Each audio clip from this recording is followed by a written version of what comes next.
Ketika kita podcast bertanya atau ngobrol di belakang layar, ketika kita bertanya tentang masalah kasus ini, itu tidak langsung bla bla bla, tidak. Harus ditekan dulu baru menjawabnya. Kemana gitu kan? Gak nyambung. Waduh, ternyata sekarang jadi pelaku ya. Halo teman-teman semuanya, kita lanjutkan kembali pembahasannya. Ketika kita melihat rekonstruksi di dalam kasus Subang ini, yang tentunya ini adalah sebuah perencanaan yang sangat matang sekali.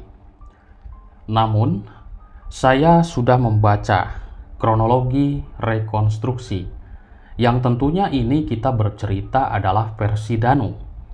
Karena tidak ada versi Yosef, Ibu Mimin, Arigi, dan Abi bercerita adanya di tempat kejadian perkara. Semua yang mengemukakan ini adalah Danu. Bercerita ketemu di Pecel Lele, Danu. Membuka kasus ini mengakui perbuatannya, Danu. Menyebutkan nama-nama pelaku Yosef, Mimin, Arigi, dan Abi, Danu. Sementara yang 4 tersangka ini sampai saat ini belum mengakui atas apa tuduhan Danu. Lalu bagaimana nanti di persidangan? Kita simak saja. Semoga bisa membuktikan apa yang diucapkannya selama ini, yang dituduhkannya selama ini dengan bukti-bukti yang akurat. Yang tentunya nanti sidang kita menunggu waktu saja, waktu yang akan menjawab semuanya tentang masalah terang benderang kasus ini tentunya teman-teman. Ketika melihat masalah rekonstruksi, di sini saya membaca ini versi Danu ya tentunya.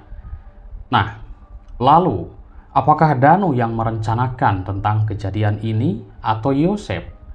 Ketika saya mempelajari dalam sebuah kronologis rekonstruksi, intinya kronologis kasus ini, Yoseflah yang merencanakan sesuatu terhadap istri dan anak gadisnya.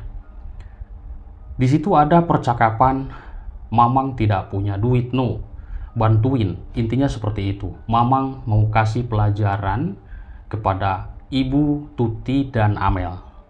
Pelajaran apa, Mang? Danu bertanya. Nanti Danu ambilkan golok di dapur. Lalu Danu ini disuruh oleh Yosef Hidayah mengambilkan golok di malam hari. Ini tidak curiga apa-apa kalau saya membaca dari kronologis ya teman-teman. Karena kalau orang yang normal atau bagaimanapun itu akan bertanya, untuk apa golok tersebut di malam hari? Apakah untuk ngambil rumput, ngambil kayu, dan lain sebagainya? Sedangkan tadi sudah mengatakan mau kasih pelajaran. Kalau peka tentang masalah hal ucapan Yosef seperti itu, ya tentunya menolak dong. Takutlah di malam hari, gelap-gelapan di TKP, hanya remang-remang. Kan pemberitaannya seperti itu, disuruh mengambilkan golok, dan Danu disuruh menunggu di luar, di garasi tersebut dekat kebun. Dan parkir motornya pun di kebun. Ketika saya melihat rekonstruksi, ini parkir motor itu di kebun. Berarti benar-benar ini sudah direncanakan dalam kasus ini. Ini pasal yang dihadapi mereka 340, teman-teman. Tentunya pembunuhan berencana dan pasalnya ya lumayan berat. Apakah nanti di persidangan Pak Yosef akan bisa mematahkan apa keterangan Danu? Ini seru sekali nanti. Karena nanti di persidangan itu Ramdhanu akan menjadi saksi dulu.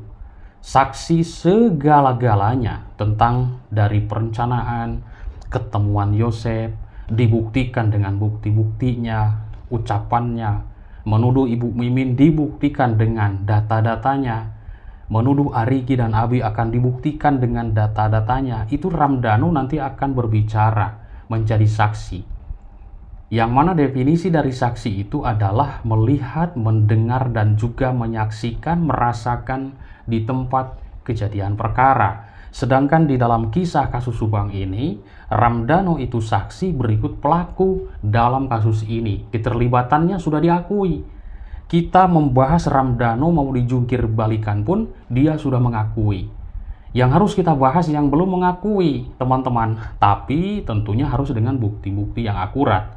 Jadi kita pun agak bingung juga kalau kita menyebutkan Ibu Mimin benar pelaku, Yosef, Arigi, dan Abi benar pelaku, lah buktinya Ini kan hanya versi Danu, kita pun dibingungkan, diputar-putar dalam kasus ini. Yang ada kita berdebat seperti itu kan. Nah, teman-teman, intinya kita sharing-sharing. Saya di sini punya data membaca masalah kronologi tentang kejadian atau rekonstruksi ya. Jadi Danu ini disuruh oleh Yosef Hidayah untuk meminta uang terhadap Ibu dan Amel, seperti itu. Nah, teman-teman, ketika saya membaca dalam sebuah kronologi rekonstruksi yang tentunya ini adalah cerita Danu. Di sini Pak Yosef itu curhat bahwa uangnya itu dijatah. Lalu Danu bertanya, "Kenapa Mang dijatah?" Pak Yosef mengatakan, "Kan Danu tahu sendiri." Lalu Pak Yosef itu menyuruh Danu untuk minta uang kepada Amel. Cuman dikasih 20.000. Danu juga tahu katanya seperti itu. Nah, lalu Pak Yosef curhat, "Amang tidak punya uang dan nanti akan kasih pelajaran." Lalu Danu bertanya, "Pelajaran apa, Mang?" "Mau kasih pelajaran ke Bibi dan Amel." Oke, artinya mau kasih pelajaran ke Bibi dan Amel. Nanti Danu ambilkan golok. Luar biasa ini teman-teman. Jadi segala macam, kalau saya melihat dari rekonstruksi, Danu ini disuruh oleh Yosef Hidayah. Dan juga Danu mah nanti jaga rumah. Danu tidak boleh masuk rumah, di luar saja. Motornya nanti simpan di luar atau di kebun. Jadi artinya, kalau kita melihat ram Danu ini disetir sesuai dengan arahan Yosef Hidayah, kalau kita melihat dari rekonstruksi. Lalu, sampai sekarang Pak Yosef ini belum mengakui perbuatannya. Lalu bagaimana cerita Danu ini dan siapakah pelaku utama yang sebenarnya dalam kasus ini? Pak Yosef belum mengakui sama sekali perbuatannya. Tapi 100% saya sangat percaya dengan pihak kepolisian. Sebelum Ramdanu mengakui perbuatannya pun, sebenarnya pihak kepolisian sudah punya bukti-bukti yang akurat. Nah, seperti itu. Kita serahkan 100% kepada pihak kepolisian tentunya. Karena ini kasus sekarang sedikit demi sedikit sudah terang benderang. Cerita Danu ada di warnet di sana kan. Lalu ketemu di Pecel Lele dengan Pak Yosef Hidayah di sana sudah merencanakan sesuatu. Ini kan sudah jelas. Semuanya versi Danu yang kita kupas selama ini. Saya belum melihat versi Ibu Mimin bagaimana ceritanya. Yang ada Ibu Mimin bercerita, "Saya tidak tahu menahu dalam kasus ini dan cerita Ramdanu itu bohong." Ketika ditanya oleh wartawan para awak media, "Bu Mimin apakah kenal dengan Danu?" Tidak kenal sama sekali. Melihat keterangan Yoris, itu Mimin adalah sandiwara. Tidak mungkin tidak kenal Danu. Di tahun 2020-2021, Danu ini disuruh Papa atau Yosef untuk mengantarkan sesuatu ke Ibu Mimin. Lalu Danu pergi lagi dan berbicara ke Ibu Tuti. "Bi, saya disuruh Pak Yosef untuk mengantarkan sesuatu ke Ibu Mimin." Yang tentunya kan Ibu Mimin mungkin kalau menerima sesuatu dari Danu, kan itu pasti tahu ini Danu mungkin seperti itu. Danu itu bawa apa? Dari Pak Yosef atau dari mana? Kan seperti itu ya kan? Akan menyapa. Itulah logikanya teman-teman. Logika sedikit kecilnya seperti itu. Lalu Danu juga mengetahui di rumah Ibu Mimin itu ada Abi dan juga Arigi. Dituliskan ada kedua anak Ibu Mimin. Ini kan secara logika kita pasti disapa. "Nu, bawa apaan tuh?" Seperti itu kan? Disuruh Pak Yosef ya.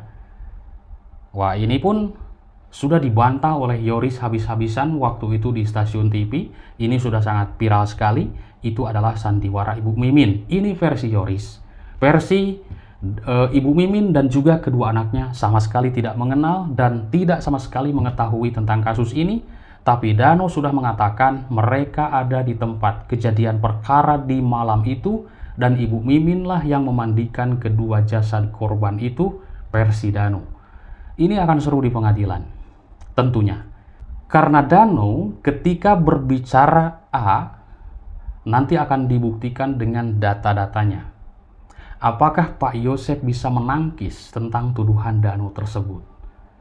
Lalu, Pak Yosef nanti juga akan bertanya kepada Danu tentang hal apapun itu, saling cecar teman-teman. Masalah ini akan ramai sekali.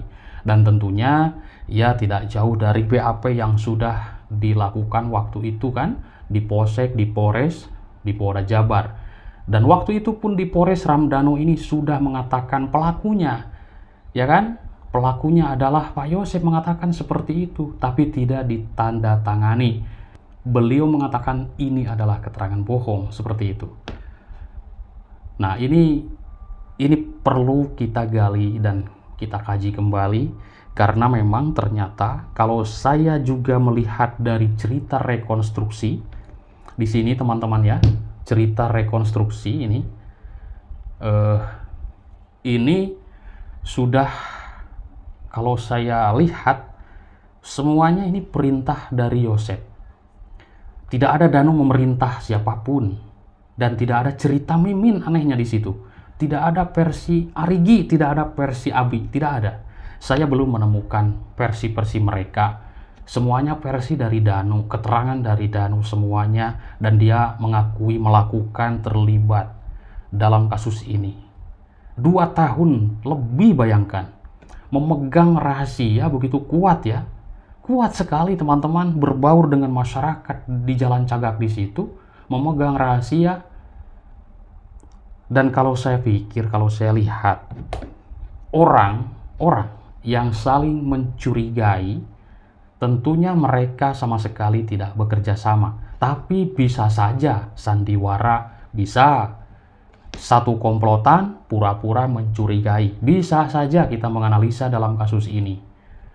Dan saya sudah mencoba menganalisa orang yang sama sekali tidak bekerja sama, wajar saling curiga, tapi bisa saja sandiwara. Kita pun bisa kok bersandiwara kan, seperti itu. Nah teman-teman, agar kasus ini jangan sampai terungkap, bercerita mengarang ke sana kemari. Saya kalau melihat Ramdhanu ini, kalau mau berbicara itu berpikir keras, lambat teman-teman. Susah untuk menjawab sebenarnya. Kalau saya bilang kepada teman-teman ya, tidak langsung respon begini bla bla bla, tidak sebenarnya. Teman-teman pun sama demikian teman-teman.